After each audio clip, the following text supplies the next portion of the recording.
Faraz qiling, siz bir necha kunlar yoki haftalar vaqt yetkazib, yangi tizimni arxitekturasini yaxshilab, mukammal qilib qurib chiqdingiz. Unda hamma qatlamlar joy-joyida qilingan, masalan, clean architecture ishlatdingiz. Komponentlarning orasidagi barcha bog'liqliklar aniq ko'rsatilgan, diagrammalar chizilgan, PowerPointda boshqa toollar ishlatib, EDR rekordlarni yozib chiqdingiz, qilgan qarorlaringiz jamoadoshlar bilan ham majlislarda ishtirok etib, o'zingizni yechimni yaxshilab tushuntirdingiz, hamma tushundi, sizni yechim qabul qilindi ham deylik va mana shu sizni bergan yechim asosida loyiha boshlab yuborildi. Ma'lum muddat loyihani boshida siz u loyihani arxitektor sifatida support qilib turdingiz, ya'ni tegishli joylarda kod review qildingiz, biznes savollariga, arxitekturaga oid savollarga javob berib turdingiz, dasturchilarni support qilib turdingiz. Kod review jarayonida mana bunday qilsang arxitekturaga to'g'ri keladi, bunday qilsang to'g'ri kelmaydi deb o'zingiz fikringizni aytib turdingiz. Ya'ni e'tibor bering, bu yerda inson faktori paydo bo'lyapti. Hayot har doim ham bir tekisda davom etmaydi. Shunday bo'lishi mumkinki, tashkilotda siz boshqa loyihaga o'tib ketishingiz mumkin va bu loyihada yana arxitektor vazifasini bajarishingizga vaqtingiz yetmasligi mumkin. Yoki bo'lmasam bu loyihaga yana yangi dasturchilar kelib qo'shilishi mumkin ma'lum vaqtdan keyin. Ular tabiiyki boshdagi suhbatlarda ishtirok etmagan, arxitekturadan to'liq xabardor bo'lmaydi. Va siz o'sha yo'lga qo'ygan arxitektura agar faqat o'sha PowerPoint slaydlarda, EDR rekordlarda, kerak bo'lsa yozib olingan videolarda qolib ketgan bo'lsa, o'zingizning yechimlarni faqat o'zingiz himoya qiladigan bo'lsangiz, vaqt o'tishi bilan sizni arxitektura qoidalaringiz buzilishi mumkin, buziladi ham. Chunki deadline'lar yaqinlashgani sayin loyiha boshqaruvchilari dasturchilarni davay tezroq bitir, hali qancha ishimiz bor, mana bu muddatgacha mana bu ishlarni bitirishimiz kerak deb shoshiltirishni boshlaydi. Endi dasturchilar o'zining ishini albatta puxta qilishga harakat qiladi, lekin bu yerda uni orqasidan shoshiltirib turgan sababli u tezroq shortkat topib, tez bitirib qo'yaman, bu taskni bitirib boshqasini qilaman, ishimni topshirib olsam bo'ldi degan har xil vajlar bilan arxitektura qoidalariga amal qilmasligi mumkin. Masalan, kontrollerga DB kontekstni to'g'ridan-to'g'ri injekt qilib yuborib, yana uni ustiga yetmagandek raw SQL ishlatib, u SQL sintaksisi faqat SQL server tushunadigan SQL yordamida database bilan ishlaydigan kod yozib qo'yishi mumkin. Team leader ham kod review qilganda task tezroq yopilsin deb yuzaki kod review qilib uni o'tkazib yuborishi ham mumkin. Yoki bo'lmasa yana bitta dasturchi domain qatlamiga infrastrukturni bog'liqlik qilib qo'shib qo'yishi mumkin. O'sha yerdagi bironta narsani qayta ishlataman degan niyat bilan qilgan bo'ladi. Ya'ni niyati to'g'ri bo'ladi, lekin bu niyati bilan arxitekturani buzib qo'yganligini o'zi tushunmay qolgan holatda mana shunday ishlarni qilib qo'yishi mumkin. Mana shunday ishlar bo'lmasligi uchun, ya'ni bizni yo'lga qo'ygan arxitektura va qoidalarimiz doimo amalda bo'lishini ta'minlash uchun nima qilishimiz kerak? Mana biz bilamizki, DevOps yordamida biz dasturiy ta'minotning deploymentini avtomatlashtirishga erishdik. Endi DevSecOps yordamida esa nafaqat dasturiy ta'minotni avtomatlashtirish, balki unda xavfsizlikni ham dasturni yozish jarayonidan boshlab yo'lga qo'yishni ta'minlandi.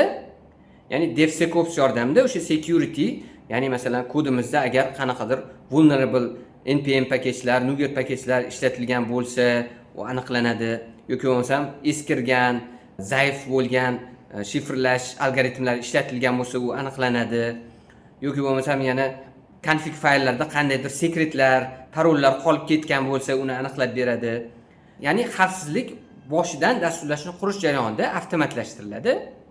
Endi xuddi shunga o'xshab GitOps degan yanada keyingi jarayon bor. Bunda endi nafaqat dasturiy ta'minotni deploy qilishni avtomatlashtirish, balki unga aloqador bo'lgan butun infratuzilmani avtomatlashtirish yo'lga qo'yiladi. Ya'ni hammasini maxsus fayllar yordamida Gitda saqlab, o'sha Gitdagi amaliyotlar orqali barcha narsa avtomatlashtiriladi. Xuddi shunga o'xshab biz arxitektura qoidalarini ham ArcOps degan tushuncha yordamida va Fitness Functions degan maxsus unit testga o'xshagan testlar yordamida avtomatlashtiramiz. Buni Neil Ford va uni jamoasi yo'lga qo'ygan. Fitness functionlar yordamida biz o'sha dasturiy ta'minotimizni arxitektura qoidalarini o'sha build davomida CI/CD yordamida avtomatik tarzda tekshirilishni yo'lga qo'yamiz va qanchalik biz o'sha ko'p qoidalarimizni, o'sha muhimlarni yo'lga qo'yib olsak, keyinchalik bu loyihada o'sha arxitektura qoidalarini tekshirilishi bizsiz ham avtomatik tarzda amalga oshirib boriladi. Ya'ni bu yerda inson faktori olib tashlanyapti, uni o'rniga avtomatlashtirish yo'lga qo'yilyapti. Ya'ni bizni arxitekturaviy qoidalarimiz kod ko'rinishida bo'ladi. Xuddi unit testga o'xshagan maxsus arxitekturaviy testlar bo'ladi va CI/CD jarayonida agar o'sha qaysidir dasturchi tizimning arxitekturasini buzib qo'ygan bo'lsa, o'sha qoidalarga muvofiq bo'lmaydigan kod yozib qo'ygan bo'lsa, loyihani qanaqadir tuzilmalarni o'zgartirib qo'ygan bo'lsa, unday kod demak release bo'lmaydi, ya'ni build fail bo'ladi. Endi bu fitness functionlarni har xil turlari bor. Asosan ikki xil turlari bor. Mana birinchidan fitness functionlar statik va dynamic turida bo'lishi mumkin. Ya'ni statik turidagi fitness functionlar odatda kodni tuzilmasiga aloqador bo'lgan muammolarni aniqlab topib berish uchun ishlatiladi. Masalan, mana solutionda bir nechta proyektlar bo'lsa, ularning orasida cyclic dependency kiritib qo'yilgan bo'lsa, bitta function o'shani aniqlab berishi mumkin. Yoki bo'lmasam clean architecture ishlatgan bo'lsak, mana masalan domain qatlamidan boshqa qatlamga kimdir dependency qo'shib qo'ygan bo'lsa, o'shani aniqlab beradigan, layer violation xatolarni aniqlab beradigan bitta fitness function bo'lishi mumkin. Ko'rib turganimizdek, bu static functionlar o'sha loyihani turgan joydagi tuzilmasiga aloqador bo'lgan qoidalarni enforce qilishga yordam beradi. Endi dynamic turdagi fitness functionlar esa ko'proq arxitekturaviy xususiyatlarni himoya qilishga ishlatiladi.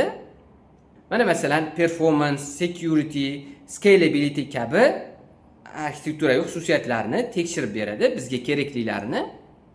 Masalan, biz mana shunday fitness function yozishimiz mumkinki, bizni ushbu servisimiz uzoq bilan so'rovni qayta ishlash vaqti 500 millisekund bo'lishi kerak degan fitness function yozishimiz mumkin.